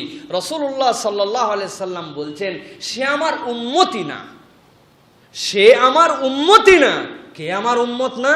রাসূল বলছেন, যে মানুষকে ধোঁকা দেয়, মান গাশশানা ফালাইসা মিন্না, যে মানুষকে ধোঁকা দেয় সে আমার উম্মতি না। তো সুতরাং আমরা যেন কখনো ধোঁকাবাজ না হয়ে যাই, আমাদের কথায় যেন মানুষ ধোঁকায় না পড়ে। দুই ধরনের দালালির ক্ষতি আছে। এক ধরনের ক্ষতি অল্প একটু, আপনি বিজ্ঞাপন করছেন এই নুডলস হেভি মজা, এই জুতা সেই রকম পরে শান্তি, একজন এক প্যাকেট নুডলস কিনছে, কিনে দেখে মজা নাই তো, হ্যাঁ মিথ্যা কথা বলছে। কয় টাকার ক্ষতি হয়েছে আপনার? 15, 20, 25, 30। জুতা একখান হেভি বিজ্ঞাপন করছিল, জুতা আপনি নেওয়ার পরে চিন্তা, আরে এই জুতা তো সেই জুতা না, এই লোকের বিশ্বাস করে নিয়েছিলাম। আপনি ঠকছেন, কিন্তু ঠকাটা অল্প, কিন্তু আপনার আরেক ধরনের দালালি আছে। এই প্রতিষ্ঠানে আপনি লগ্নি করেন, এই টাকা আপনি খাটান, এইখানে টাকা খাটালে আপনি মিলিয়ন টাকার মালিক হয়ে যাবেন। পুরা বাংলাদেশে এই প্রতারক চক্র এখন চিন্তা করছে, আরে জুতা মুতার দালালি করে কি লাভ, দালালি যদি করবি তো এইগুলার দালালি কর। কিন্তু আপনি মনে রাখবেন, এই দালালি আপনার যদি ভুল হয়, রং হয়, না বুঝে হয়, এই দালালির দায়ভার আপনাকে নিতে হবে এবং জাতি বড় ধরনের প্রতারণার শিকার হবে, ঠিক কিনা? খুব সাবধান, বিশ্বাসঘাতকতার জায়গা নাই। বাচ্চা হারুনুর রশিদের সময় গল্প শুনেছিলাম, একজন এসে সবাই বাচ্চার কাছে সুন্দর সুন্দর পাখি নিয়ে এসে বিক্রি করে। একজন একটা বাস পাখি নিয়ে আসছে, ইন জেনারেল পাখির দাম ধরেন 1000, ওই বাস পাখি আনার পরে ও বলে 1 লাখ। বাচ্চা হারুন রশিদ বলছে, আরে ইন জেনারেল পাখির দাম 1000 করে, সেটা 2000 3000 কম বেশি হতে পারে, তোরটাই 1 লাখ কেন? ও বলছে, বাচ্চা আমার পাখির একটা আলাদা বৈশিষ্ট্য আছে। কি? আমার পাখি নিয়ে যখন বনে যায়, যাওয়ার পরে এমন একটা ডাক দেয়, ওই ডাকে ওর স্বজাতির যত পাখি আছে সবাই ওর কাছে চলে আসে, এমন ডাক দেয়, বিশ্বাসে তার কাছে চলে আসে। তখন চলে আসার পর আমি টপাটপ ওই পাখিগুলো ধরে ফেলি। সুতরাং এই পাখি অন্য পাখিদের মতো না, এর একটা আলাদা হিসাব আছে। বাদশা বলছেন, দাও আমার কাছে দাও। আমি কিনে নিলাম, কিনে নেওয়ার সাথে সাথে কাল্লা কাটে ফেলে দিয়েছে। বলে, আরে এত দাম দিয়ে পাখি কিনলেন, স্বীকার করবেন আপনি? না করে আপনি এক্ষুনি ধরেই কাল্লা কেটে ফেলে দিলেন। উনি বললেন যে পৃথিবীর বুকে যারা স্বজাতির সাথে গাদ্দারি করে, ওই গাদ্দারদের পরিণতি হচ্ছে এইটা, যে বেটা তুই গাদ্দারি করে কেন করবি, তুই টেকনিক অন্য কিছু করতে পারিস, কিন্তু তুই গাদ্দারি করে স্বজাতিকে নিয়ে এসে অন্যের কাছে ধরা দেস, তার মানে এই গাদ্দারের কোনো অবস্থান আমার কাছে নাই। প্রিয় ভাইরা মনে রাখবেন, দুনিয়ার বুকে এমন দালালি করতে যায় আমরা যেন জাতির সাথে গাদ্দারি করে না বসি। যদি গাদ্দারি হয় তাহলে কিন্তু বড় বিপদ। জাতি চিরজীবন মনে রাখবে এবং চিরজীবন বলতে পারুক বা না পারুক, যে কয়টা মানুষ আপনার দ্বারা প্রতারিত হয়েছে তারা আল্লাহর কাছে আপনার জন্য লানত দিতে থাকবে, ঠিক কিনা? খুব সাবধান হতে হবে প্রিয় ভাইরা। এই জন্য আমার রেঞ্জের বাহিরে আমি কেন যাব? আমার যা রেঞ্জ না, আমি কেন যাব? একজন খুব দালালি করলো, করে বললো যে টাকা পয়সা আর পাচ্ছেন না, ঠিক আছে, এটা আপনার জানের সদকা। নাম বললেই চিনে ফেলবেন, আমি নাম বলতে চাই না প্রিয় ভাইরা। জানের সদকা কেন ভাই? আপনি এটা কেন করতে যাবেন? আপনারা জানের সদকা বুঝাইতে কে বলছে? আপনারা জানের সদকা বুঝাইতে কে বলছে প্রিয় ভাইরা? খবরদার। এই জন্য আমাদেরকে যে পর্যন্ত আমাদের রেঞ্জ ওই পর্যন্ত। আমরা তো দালাল হচ্ছি আল্লাহ এবং তার রাসূলের সুন্নতের পক্ষে কথা বলার দালাল, আমরা হচ্ছে আল্লাহ এবং তার বিধিবিধানের দালাল, ঠিক কিনা? যদি কেউ বলেও কোনো সমস্যা না, ভাই রে আপনি নামাজ পড়েন, আপনি অন্যায় করেন না, আল্লাহর জমিনে আল্লাহর বিধান যেন প্রতিষ্ঠিত হয় তার পক্ষে, এই দালালি আমি করি আলহামদুলিল্লাহ, কিন্তু আমার রেঞ্জে যেটা নাই ওই দালালি আমার করার দরকারটা কি? প্রিয় ভাইয়েরা, আল্লাহ রাব্বুল আমিন আমাদেরকে হেফাজত করুক, আল্লাহ রাব্বুল আমিন আমাদেরকে বুঝ দান করুক। প্রিয় ভাইয়েরা, আর আমাদের একটা বাঙালিদের একটা চরিত্র হয়ে গেছে ভাই, এই যে মানে অল্পতেই আমাদেরকে টাকা কামাই করতে হবে, মিলিয়নিয়ার হতে হবে, আপনি বুঝেন না এই প্রতারণা অনবরত হচ্ছে। এই প্রতারণা আজকের নয় 10 বছর ধরে চলছে। তারপরেও আপনি কেন এই সকল মার্কেটিং এর নামে এই যে প্রতারক যেগুলো, এইগুলোর সাথে আপনি কেন সম্পৃক্ত হচ্ছেন? আপনারও তো একটু আকল খাটাতে হবে। যেখানে আল্লাহ রাব্বুল আলামিন বলেছেন যারা দালালি করছেন তাদেরকে তো আরো বেশি আকল খাটাতে হবে। ক্রস এক্সামিন না করে গ্রহণ করাই নিষেধ। ইজা জাআকুম ফাসিকুম বিনাবাইন ফাতাবায়ানু, আল্লাহ বলছেন তোমরা ওইটাকে একদম জাস্টিফাই করো, ক্রস এক্সামিন করো, এদিক থেকে খবর নাও, ওদিক থেকে খবর নাও, চারিদিক থেকে খবর নাও, তারপরে তুমি এটা গ্রহণ করবে। আর ইমানদার একই জায়গা থেকে দ্বিতীয়বার ধোকার মধ্যে যাবে না। আপনি চিনেন না, জানেন না, 2000, 1000, 5000 না হয় দিতে পারেন, আপনি একবারে 10 লাখ, 20 লাখ, 30 লাখ দিচ্ছেন, ব্যাপারটা কি? তার মানে আমরাও অনেকাংশে এই যে ফটকাবাজির মধ্যে পড়ে আমরাও এখন দ্রুত বড় লোক হওয়ার ধান্দার মধ্যে ঢুকে গেছি। ভাই আপনাকে একটা মৌলিক সূত্র বলে দেয়, যে বা যাহারা যে প্রতিষ্ঠান আপনারে বসায় বসায় খালি টাকা নিবে আর আপনারে টাকা দিবে আর খুব জলদি আপনারে বড় লোক বানানোর প্যাকেজ দিবে, আপনি 100% শিওর থাকবেন এর মধ্যে ঘাপলা আছে, ঠিক কিনা? 100% শিওর থাকবেন ঘাপলা আছে এর মধ্যে। ও যত বড় হুজুর হোক, বুজুর্গ হোক, দাড়িওয়ালা হোক, টুপিওয়ালা হোক, প্যান্ট শার্টওয়ালা হোক, পৃথিবীর সেরা মানুষ হোক, আমার দরকার নাই। সাবধান হয়ে চলবেন প্রিয় ভাইয়েরা। আল্লাহ রাব্বুল আমিন আমাদেরকে বুঝ দান করুক প্রিয় ভাইয়েরা। সুতরাং আমরা বলবো এই যে আমানতদারিতা, এই আমানতদারিতা আমাদেরকে খুব ভালো করে বুঝে নিতে হবে। এটা হচ্ছে ঈমানের দাবি আপনার আমার জন্য প্রিয় ভাইরা। এই আমানত রক্ষা যারা করবে, আমানত তো নিতে চায় না আসমান, আমানত তো নিতে চায় না জমিন, কিন্তু আমানত নিয়েছে মানুষ। এই আমানত যদি রক্ষা করি আমরা, আল্লাহ রাব্বুল আমিন বিধিবিধানকে রক্ষা করি, তাহলে আমাদের জন্য কি নিয়ামত? আল্লাহ রাব্বুল আমিন বলছেন সূরা মুমিনুনে, আল্লাহ রাব্বুল আমিন ইমানদারদের কতগুলা গুণ বর্ণনা করেছেন। সেখানে আল্লাহ বলছেন ওয়াল্লাযীনা হুম লিআমানাতিহিম ওয়া আহদিহিম রাউন ওয়াল্লাযীনা হুম আলা সালাওয়াতিহিম ইউহাফিজুন উলাইকা হুমুল ওয়ারিসুন। আমার আল্লাহ রাব্বুল আলামিন পঞ্চম আর ষষ্ঠ দুইটা গুণের কথা এখানে বলেছেন। দুনিয়ার বুকে যারা ইমানদার, দুনিয়ার বুকে যারা তাদের আমানত গুলাকে পূর্ণ করবে, ইমানের পঞ্চম, পূর্ণ ইমানদারের একটা পঞ্চম দাবি হচ্ছে মুমিনের। ইমাম কুরতুবী বলছেন এমন প্রত্যেক বিষয় যার দায়িত্ব ব্যক্তি বহন করে, এই দায়িত্বটা যদি সে পুঙ্খানুপুঙ্খভাবে আলাই করে, আল্লাহ রাব্বুল আমিনের পরে বলছেন ওয়াহাদিহিম রাউন, সে যাদের সাথে অঙ্গীকারাবদ্ধ অঙ্গীকারগুলো ফিরায় দেয়, সে যা প্রতিশ্রুতি করেছে এই প্রতিশ্রুতিটাকে রক্ষা করে। একজন মানুষকে বলছিল তোমার সাথে আমার কথা হইল, এই কথা তোমার আর আমার মধ্যে আর কোনোদিন কারো কাছে বলবো না, এই কথাটাও তার জন্য একটা হাত, তার জন্য একটা আমানত। আমার মা বোনেরা সবচেয়ে বেশি আমানতের অনেক সময় রক্ষা করতে পারেন না, তারা খেয়ানতকারী হয়ে যান। পুরুষ যে বাদ যায় তাও নয়, কোনো একটা মহিলারে বলছে বুবু তুই এই কথাটা কারো কাছে বলবি না, ওয়াদা করলি তো? হ্যাঁ ওয়াদা করলাম। উনি খানিকক্ষণ পরে আরেকজনের কাছে যায়, বলছে আল্লাহর কিরা করে বলতেছি এইটা আমার ওয়াদা, তবে তোর কাছেই খালি বললাম, আর কারো কাছে বলবি না। অল্প সময়ের মধ্যে পাড়া ছাপায়া গ্রাম খবর হইতে দেরি নাই, আছে না? আল্লাহ রাব্বুল আমিন বলছেন খবরদার, এটাও একটা আমানত তোমার জন্য। তোমার বন্ধু তোমার কাছে একটা কথার আমানত দিছে, বুকের মধ্যে খলবল করে মাঝে মাঝে ভয় দেখায়, বেটা যেই খবর আমি জানি বইলে দিলে কিন্তু তোর খবর আছে, বুঝে ছুঁজে চল। আল্লাহ বলছেন না না, ইমানদারের কম চরিত্রওয়ালা হবে না, ইমানদারের চরিত্র ওয়াল্লাযীনা হুম লিআমানাতিহিম ওয়া আহদিহিম রাউন ওয়াল্লাযীনা হুম আলা সালাওয়াতিহিম ইউহাফিজুন। এই দুই গুণের সাথে সাথে তারা সালাতের ব্যাপারে বড় সতর্ক। যেভাবে যে হক আছে সালাতের, যেমনে রুকু করতে হবে তেমনে করে। সলাওয়াতিহিম ইউহাফিজুন, আল্লাহ বলছেন যেমনে সিজদা করতে হবে তেমনে করে। সাধ্যের মধ্যে সবচেয়ে বেশি মনোযোগ দিয়ে আল্লাহর জন্য সালাত আদায় করে, ওয়াক্ত মতো আদায় করে।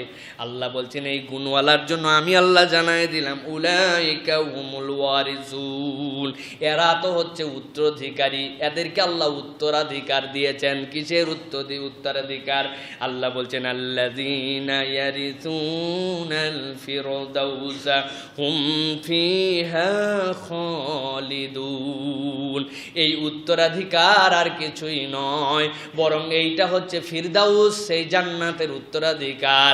আল্লাহ রাব্বুল আমিন এই বান্দাগুলাকে এই গুণের কারণে একবার জান্নাতে ঢুকাবেন, একবার ফিরদাউসে ঢুকাবেন। ওই ফিরদাউস থেকে রব্বুল আলামিন কখনো তাদেরকে আর বের করবেন না। সুবহানাল্লাহ। কোরআনুল কারীমের মধ্যে ফিরদাউস শব্দ 2 বার এসেছে, পুরা কোরআনে 2 বার। একটা হচ্ছে এইখানে এসেছে সূরা মুমিনুনের 11 নম্বর আয়াতের মধ্যে, আরেকটা আসছে সূরা কাহাফের 107 নম্বর আয়াতের মধ্যে। মুফাসসিররা বলছেন ফিরদাউস মানে বাগান। পৃথিবীর যত ভাষা আছে সব ভাষায় ফিরদাউসের বর্ণনা আছে। আল্লাহ যত ভাষা সৃষ্টি করেছেন সব ভাষায় ফিরদাউসের বর্ণনা আছে, সব ভাষায় ফিরদাউসের প্রচলন আছে। মুফাসসির বলছেন ইমাম কুরতুবী, তবে ফিরদাউস একটুখানি আলাদা বাগান। কেমন বাগান? যেই বাগান আঙ্গুর বিশিষ্ট হবে তাকেই ফিরদাউস বলা হয়। আর ওই আঙুরটা দুনিয়ার মতো আঙুর রূপে দেখলেও জান্নাতের আঙুরের বর্ণনাটা এমন, বান্দা যদি 1 কোটি বারও ওই ফিরদাউস থেকে আঙুর খায়, প্রথমটা খাওয়ার পরে 1 কোটি বার তম যখন খাবে, একটার সাথে দ্বিতীয়টার স্বাদ মিলবে না। আমার আল্লাহ রাব্বুল আমিন বলছেন আল্লাযীনা ইয়ারিসুনাল ফিরদাউসা হুম ফিহা খালিদুন। আমি রব্বুল আলামিন অধিকার দিব। কিসের উত্তরাধিকার? ফিরদাউস। কেন ফিরদাউসের উত্তরাধিকারের কথা আল্লাহ বললেন? আল্লাহ রাব্বুল আমিন এই কথা বলার কারণ, ওই প্রথম আয়াতের মধ্যে রব্বুল আমিন যখন বলেছিলেন ওই মানুষগুলার জন্য আসমানের কাছে বলা হয়েছিল প্রতিশ্রুতি রাখবা কিনা, আমানত রাখবে কিনা, বলছেন না পারবো না। পাহাড় তুমি রাখবে কিনা, না ভয় করে শঙ্কা হয় রাখতে পারবো না। জমিন রাখবে কিনা, রাখবো না, পারা সম্ভব নয়, ভয় হয় আমরা অপারগ হয়ে যাব। আল্লাহ রাব্বুল আমিন যখন এই ফিরদাউসের বর্ণনা বলছেন, সাইয়্যিদিনা আদম তখনও দুনিয়ায় আসেন নাই, জান্নাতের মধ্যে আছেন। আল্লাহ জান্নাতের মধ্যে তার মালিকানা দিয়েছেন, জান্নাতের মধ্যে তিনি থাকেন। ওই জান্নাতে যখন এই জান্নাতে আসার সুসংবাদ তার সন্তানদের জন্য দেওয়া হয়েছে, আমানত যদি রাখো তাইলে জান্নাত পাবে, ওয়াদা যদি রাখো তাইলে তোমার সন্তানরাও জান্নাতে আসবে। তুমি যদি সালাতের ক্ষেত্রে সন্তর্পণে তুমি যদি সালাতকে হেফাজতকারী হও তাইলে তুমি জান্নাতের মধ্যে আসবে। এই আয়াতের তাফসিরে মুফাসসিররা বলছেন আদম আলাইহিস সালামের সন্তান হিসাবে যারা এই 3টা প্রতিশ্রুতি পালন করবে, আল্লাহ উত্তরাধিকার সূত্রে তাদেরকে জান্নাতুল ফেরদাউস দিবে। আমার বাপের জায়গা আছে জান্নাতে, আমার বাপ তো আদম আলাইহিস সালাম। আল্লাহ রাব্বুল আমিন তার জন্য তো উত্তরাধিকারের ব্যবস্থা করেছেন, আমি সেই উত্তরাধিকারে জান্নাতে যাব। এই জন্য আল্লাহ সুন্দর করে বলেছেন, আগেই জান্নাতের বর্ণনা দেন নাই। আল্লাহ বলছেন, ভালো করে খেয়াল করো, ওয়াল্লাযীনা হুম আলা সালাওয়াতিহিম ইউহাফিজুন উলাইকা হুমুল ওয়ারিসুন। আল্লাহ বলছেন ও দুনিয়ার মানুষ, ঈমান যদি মজবুত করো, তুমি যদি ওয়াদা রক্ষাকারী হও, তুমি যদি সালাতকে সংরক্ষণ করতে পারো, উলাইকা হুমুল ওয়ারিসুন, আমি আল্লাহ বললাম তারা ওয়ারিস। আরে কিসের ওয়ারিস? কোন জায়গার ওয়ারিস? আল্লাহ বলছেন মনে নাই, মনে করায় দিচ্ছি। তোমার পিতা যেরকম মানুষ হিসাবে ওই আল্লাহর আমানতের ভার বহন করতে চেয়েছিল, আমি আল্লাহ বলছি ওই ওয়ারিস নামা জান্নাতের মধ্যে হয়েছিল। ওই মিরাসের সূত্রে আল্লাহ বলছেন আল্লাযীনা ইয়ারিসুনাল ফিরদাউস, ওই মানুষগুলা তো ফিরদাউসের ওয়ারিস হয়ে যাবে। আল্লাহ বলছেন একবার যদি আসো আর কখনো বের করব না। সুবহানাল্লাহ। আল্লাহ রাব্বুল আমিন এই জন্য ওই আয়াতে কারিমা আসার আগে যে আয়াতে কারিমা দিয়ে শুরু করেছিলাম, আল্লাহ রাব্বুল আমিন তার আগে কিছু কথা বলেছেন। আল্লাহ রাব্বুল আমিন আয়াতের শুরুতে যেরকম বলেছেন, ইন্না আরাদনা লামানাতা আলাস সামাওয়াতি ওয়াল আরদি ওয়াল জিবাল, আল্লাহ বলছেন তার আগে তোমাদের সাথে কিছু কথা হয়েছিল। কি কথা? আল্লাহ বলছেন, ইয়া আইয়ুহাল্লাযীনা আমানুত্তাকুল্লাহা ওয়া কুলু কওলান সাদীদা, যারা ঈমানদার, হে ঈমানদারের আল্লাহরে ভয় করো। ওয়া কুলু কওলান সাদীদা, সোজা কথা বলো, বক্র কথা বলো না, অন্তরের মধ্যে প্যাঁচ রেখে রেখে কথা বলো না, সোজা কথা বলো। ইউসলিহ লাকুম আমালাকুম, এই দুই গুণ অর্জন করতে পারলে তিনটা নিয়ামত। ইউসলিহ লাকুম আমালাকুম, তুমি তোমার জীবন নিয়ে চিন্তিত, কেমনে আমার জীবন চলবে, কেমনে ঠিক হব, কেমনে আমলকে সহি করব, কেমনে আমলদার মানুষ হব। আল্লাহ বলেন এই চিন্তা তোমার না, তোমার দায়িত্ব হচ্ছে আল্লাহকে ভয় করা, মুত্তাকি বান্দা হওয়া। দ্বিতীয় দায়িত্ব হচ্ছে সরল সঠিক সত্য কথা, কোরআনের কথা, আল্লাহর কথা স্পষ্টভাবে জানিয়ে দেওয়া। আল্লাহ বলছেন বাকি দায়িত্ব আমার। এক নম্বর, ইউসলিহ লাকুম আমালাকুম, ও বান্দারে তোর আমলকে আমি ঠিক করে দিব। ওয়া ইয়াগফির লাকুম যুনুবাকুম, অতীতে যেই সকল গুনাহ হয়েছিল ওইটা নিয়েও যেন চিন্তায় বান্দা না পড়ে। এখন তো বান্দা না মুত্তাকি হইছে, এখন না ঈমানের পথে চলে, আগের গুলার আমার কি হবে? আল্লাহ বলছেন ওয়া ইয়াগফির লাকুম যুনুবাকুম, গুনাহগুলাও মাফ করে দিব, আমলও ঠিক করে দিব।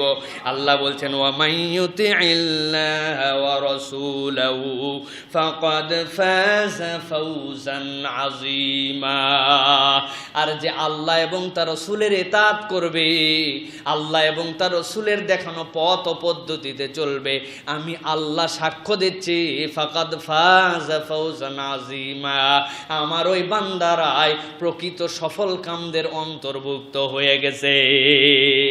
দুনিয়ায় হয়তো টাকার অত স্বাবলম্বিতা নাই, দুনিয়ায় ইজ্জত নাই, দুনিয়ার মানুষ তারে অত পাত্তা দেয় না, কিন্তু আমার আল্লাহ বলছেন ইয়া আইয়ুহাল্লাযীনা আমানুত্তাকুল্লাহা ওয়া কুলু কওলান সাদীদা, ও বান্দা তুমি যদি ঈমানদার হও, মুত্তাকি হও, আর আল্লাহর জন্য আল্লাহর কথাটা স্পষ্টভাবে বলে দিতে পারো, আমি আল্লাহ বললাম তোমার থেকে সফল মানুষ আল্লাহর কাছে আর কেউ নাই। সুবহানাল্লাহ। ওই ব্যক্তির মিলিয়ন টাকা বাঁচবে কত বছর? মিলিয়ন বছর। হ্যাঁ, আমি একদম ফকির ভিক্ষুক, আমি বাঁচবো কয় বছর? 1 বছর। আল্লাহ রাব্বুল আমিন একটা গড় হিসাব করে রেখে দিয়েছেন, প্রজন্মের পর প্রজন্ম। তোমার মিলিয়ন টাকা থাকলেও তুমি মিলিয়ন বছর বাঁচো না। আমি ফকির হইলেও যে ফকির হওয়ার পরের দিন মরে যাই তা না। তোমার আমার কাছাকাছি গড়, তুমি আমি যদি একটা নির্দিষ্ট বয়সে মৃত্যুবরণ করি, ওই 100-র ভিতরেই তুমি আমি থাকি। কিন্তু আল্লাহ বলছেন এই 2 গুণহীন অবস্থায় যদি যায়, ওর মিলিয়ন টাকা আল্লাহর কাছে 5 পয়সা দাম নাই। আর এই ব্যক্তিটা আল্লাহর জন্য যদি ভয়কারী হয়, আল্লাহর দ্বীনের কথা যদি পরিষ্কারভাবে বলনেওয়ালা হয়, আল্লাহ বলছেন আমি সাক্ষ্য দিলাম আমার কাছে ওই বান্দাটা সফল। তাহলে আল্লাহর জন্য আমাদের সফলতায় আল্লাহ এই অনারটা, এই ঘোষণাটা আগে দিছেন, দেওয়ার পরে বলতেছেন এরপরে আমানতের কথা বললেন। এটা এত পুরস্কার, তারপরে আমানতের কথা বললেন আসমান। না বাবা, যত পুরস্কার থাক, যদি ফেল করি তাইলে তো বিপদ, জমিন বিপদ, পাহাড় বিপদ। আল্লাহ বললেন, তারপরে মানুষ এটা গ্রহণ করলো। আল্লাহ বলছেন গ্রহণ করে মানুষ ঠকে নাই। মানুষ যদি একটু ঠিকঠাক মতো চলে, ভুল হলে আমি আল্লাহ যেহেতু গ্রহণ করছিস, ক্ষমা করে দিব, রাস্তা ঠিক করে দিব, চলার জন্য উপযুক্ত দিয়ে দিব। আর আমি আল্লাহ বলে দিলাম যে তোদের জন্য ওই জান্নাতুল ফেরদাউসের ব্যবস্থা করব। পৃথিবীর কোনো আসমান জমিন পাহাড় পর্বত ফেরেশতাদেরকে আল্লাহ রাব্বুল আমিন জান্নাত দিবেন না, জান্নাতের মালিক একমাত্র মানুষ। ঠিক কি না? পাহাড় ফেরেশতা, আরে ফেরেশতারা তো আমাদের খাদেম। হ্যাঁ, ফেরেশতা তো ফেরেশতা, ফেরেশতারা আমাদের খাদেম। জান্নাত আল্লাহ রাব্বুল আমিন কেবলমাত্র মানুষের জন্য রেখেছেন। প্রিয় ভাইয়েরা, সুতরাং আল্লাহর দেওয়া যে প্রতিশ্রুতি, এই যে আল্লাযীনা হুম লিআমানাতিহিম ওয়া আহাদিহিম, শেষ কথা বলে দেই, এই আহাদুন মানে খালি ওয়াদা নয়, অঙ্গীকার নয়। এই আহাদের আরেকটা ব্যাখ্যা আল্লাহ রাব্বুল আমিন নিজে দিয়েছেন। আল্লাহ কি বলেছেন? সূরা ইয়াসিনের মধ্যে বলেছেন, আলাম আহাদ ইলাইকুম ইয়া বানি আদামা আল্লাহ তা'বুদুশ শাইতান ইন্নাহু লাকুম আদুউম মুবিন। আলাম আহাদ ইলাইকুম ইয়া বানি আদম, এটাও একটা আহাদ। আল্লাহ বলছেন আমি কি তোমাদের সাথে প্রতিশ্রুতি নেই না, আল্লাহ তা'বুদুশ শাইতান, তোমরা শয়তানের উপাসনা করবে না। শয়তানের উপাসনা মানে কি? আমাদের মধ্যে প্রকাশ্যে শয়তানের উপাসক এই পৃথিবীতে হয়তো 1%ও না শয়তানের উপাসক নাই। হয় কেউ মূর্তির উপাসক, হয় কেউ আগুনের উপাসক, হয় কেউ অন্য কিছুর উপাসক, কিন্তু প্রকাশ্যভাবে শয়তানের উপাসনা, আমি শয়তান আমার মাবুদ, শয়তানের আমি উপাসনা করি, এইগুলা কিছু কিছু ব্ল্যাক ম্যাজিক যারা করে তারা করে। তা আল্লাহ যে বললেন আলামা হাদিলাইকুম ইয়া বানি আদম আল্লাহ তা'বুদুশ শাইতান, শয়তানের ইবাদত করো না। ওই পরকালে যাওয়ার পরে তো বান্দা তো বাইচেই যাবে, বলল আল্লাহ তুমি না শয়তানের ইবাদত করতে মানা করছিলে, আমি দুর্গার করছি। তুমি শয়তানের ইবাদত করতে মানা করছিলে, আমি শয়তানের ইবাদত করিনি, আমি তো যিশু খ্রিস্টের করছি। মুসলমান কি বলবে? আল্লাহ তুমি তো শয়তানের ইবাদত মানা করছো, আমি করিনি, আমি মাজারে দুই একটা ঠোকা মারছি। আল্লাহ দেখবেন তাই তো এটাও তো শয়তানের ইবাদত করে না, কম নামাজ পড়ছে, সপ্তাহে একদিন আসছে, ভিআইপি মুসল্লি যেহেতু, হ্যাঁ, কিন্তু সে তো একদিনের জন্য গেলেও তো আল্লাহর জন্য গেছিল। আরেকজন গেছে 5 দিনই, এও আল্লাহর জন্য গেছে, ঠিক না? আরেকজন গেছে ওই যে মাজারে, সেও গেছে দেখছে আল্লাহ পাওয়ার জন্য গেছে ওই জায়গায়। প্রিয় ভাইরা, কনসেপ্টটা পরিষ্কার করে, আলামা হাদিলাইকুম ইয়া বানি আদম আল্লাহ তা'বুদুশ শাইতান মানে কি? আল্লাহ তা'বুদুশ শাইতানের এই ইবাদতটা আমরা বুঝি নাই। এই ইবাদতের সংজ্ঞা হচ্ছে মানুষ বুঝ হওয়ার পর থেকে মৃত্যু পর্যন্ত তার যাবতীয় কার্যকলাপ আল্লাহ এবং তার রাসূলের অনুকরণে যদি হয় সেটা আল্লাহর ইবাদত। আল্লাহ এবং তার রাসূলের অনুকরণের বাইরে যা হবে সেইটাই হচ্ছে শয়তানের ইবাদত, ঠিক কি না? পরিষ্কার কনসেপ্ট পরিষ্কার করে নেন। আপনার নতুন করে বানানোর করলে কি হবে? হুজুর এখানে খারাপ কিছু করছি আমরা, কি এমন করছি খারাপ আমরা? না ভাই, আপনি কথা বলতে পারেন না। আপনি এই কথা বললে সবার আগে আমরা জুম্মার নামাজ 4 রাকাত পড়তাম। নামাজ পড়া ভালো না ভাই? সাহাবায়ে কেরামের যেরকম অবস্থা ছিল আমাদের অবস্থা কি সেরকম? আমাদের অবস্থা কত খারাপ। ওনারা জুম্মার নামাজ 2 রাকাত পড়ছেন, প্রতি রাকাতে 2টা সিজদা দিয়েছেন, আপনার আমার গুনাহ খাতায় ভরপুর। আমরা এখন থেকে 4 রাকাত জুমার নামাজ, প্রতি রাকাতের মধ্যে 4টা করে সিজদা দিব। সমস্যা আছে? কিসের সমস্যা আছে? আন্দাজে সিজদা দেওয়া খারাপ কাজ? সিজদার মধ্যে কি আমরা হরে হরে বলবো নাকি আমরা সুবহান রাব্বিল আলা বলবো? কিসের খারাপ কাজ? আন্দাজে না বুঝে কথা বলেন। বলেন হুজুর এইগুলা বুঝায় আপনি 4 রাকাত পড়াতে পারবেন না, ঠিক না?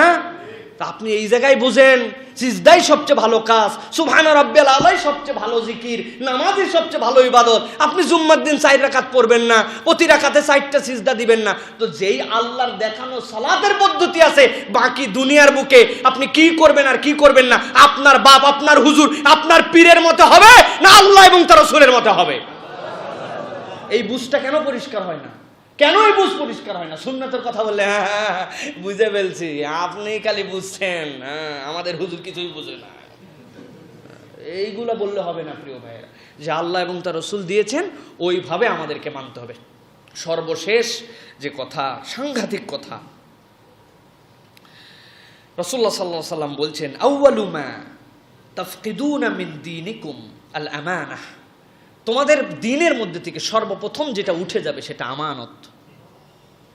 আল্লাহ রাসূল এরপরে বলছেন ওয়া আখারু মা তাফকিদুনা মিন দীনিকুম আস-সালাহ, আর তোমাদের দ্বীনের মধ্যে থেকে সর্বশেষ যেটা উঠে যাবে সেটা হচ্ছে সালাত। এই দুটো জিনিস উদাও হয়ে যাবে। রাসূল এরপরে বলছেন ইযা দাইয়াতিল আমানাহ ফান্তাজিরুস সাআহ, তোমরা অপেক্ষা করো, যখন দেখবে আমানতদারিতে উঠে গেছে তখনই কিয়ামত হয়ে যাবে। সুতরাং প্রিয় ভাইয়েরা, আল্লাহ রাব্বুল আমিন আমাদেরকে আজকে যে আমানত এবং আহাদ যে কথা আমরা বললাম, এই আমানতের যে পরিচয়টা পাইলাম, আমানত মানেই তো আমরা মনে করছিলাম টাকা পয়সা ব্যবসা, কিন্তু এই আমানতের মূল ডেফিনেশন যেটা আল্লাহ রাব্বুল আমিন আল্লাহর হুকুম বিধান এইগুলোকে আমাদেরকে সংরক্ষণ করার তৌফিক দান করুন, আল্লাহুম্মা আমিন। আমরা জান্নাতুল ফেরদাউসের ওয়ারিস হিসাবে এটা যদি পালন করে যাই তাহলে যেন আমরা আবার জান্নাতের ভিতরে যে শামিল হতে পারি সেই যোগ্যতা যেন আল্লাহ আমাদেরকে দান করেন। সকলে বল আল্লাহুম্মা আমিন। ওয়া আখিরু দাওয়ানা আলহামদুলিল্লাহি রাব্বিল আলামিন।